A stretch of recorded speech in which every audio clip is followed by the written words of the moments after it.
राम गुण गाय के हो राम गुण गाय के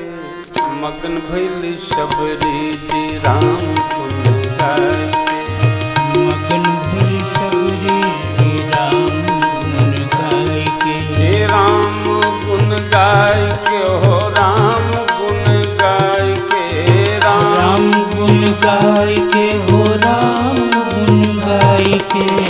मगन भैली सबरी जी राम गुण गाय के मगन भैली सबरी जी राम गुण गाय के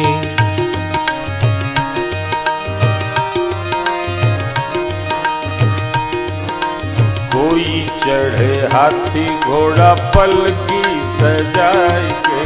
कोई चढ़े हाथी घोड़ा पलकी सजाए के कोई चढ़े हाथी घोड़ा पलकी सजाए के कोई चढ़े हाथी घोड़ा पलकी सजाए के साधु चले भुइया भुइया चिटिया बचाए के साधु चले भुइया भुइया चिटिया बचाए के मगन भैली सबरी जी राम गुण गाय के मगन भैली सबरी जी राम गुण गाय के जी राम गुण गाय के हो राम गुण गाय के राम गुण गाय के हो राम गुण गाय के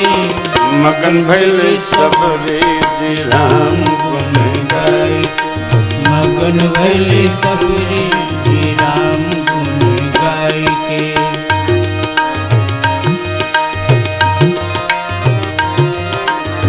कोई सोवे गदवा बिछाए के कोई सोवे पलंगा पे डलवा बिछाई के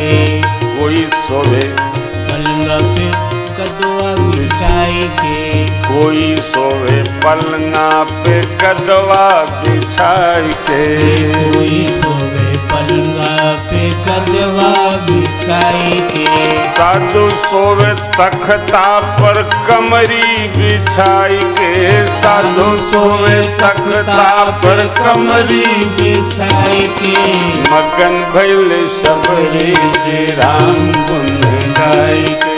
मगन भैली सबरी जी राम गुण गाय के मगन भैल सबरी जी राम गुण गाय के मगन भैली सबरी जी राम गुण गाय के जी राम गुण गाय के हो राम गुण गाय के राम गुण गाय के हो राम गुण गाय के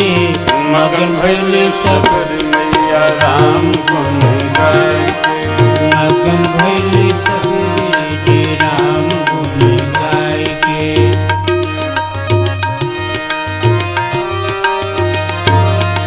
कोई खावे लड्डू पेड़ा मिश्री मिलाए कोई खावे लड्डू पेड़ा मिश्री मिलाई के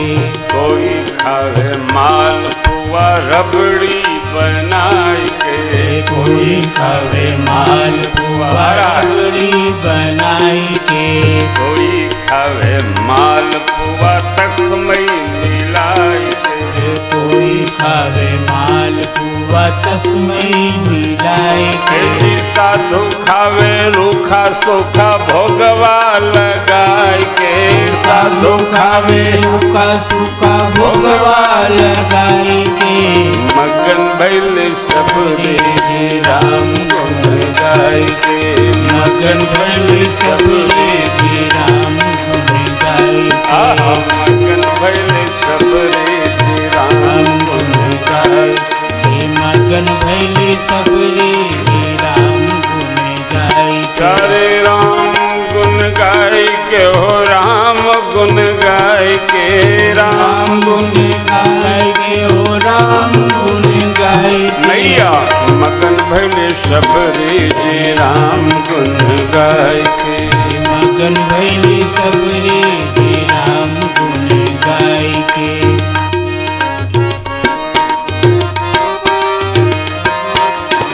कहीं कबीर बाबा आस आसन लगाई के। कहीं कबीर बाबा आसन लगाई के।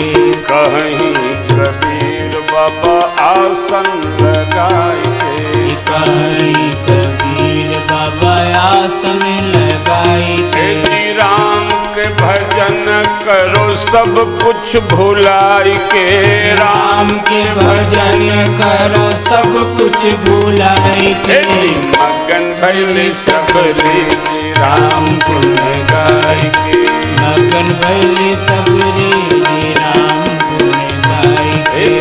मगन भैले सबरी जी राम गुण गाय के। मगन भैले सबरी जी राम गुण गाय के।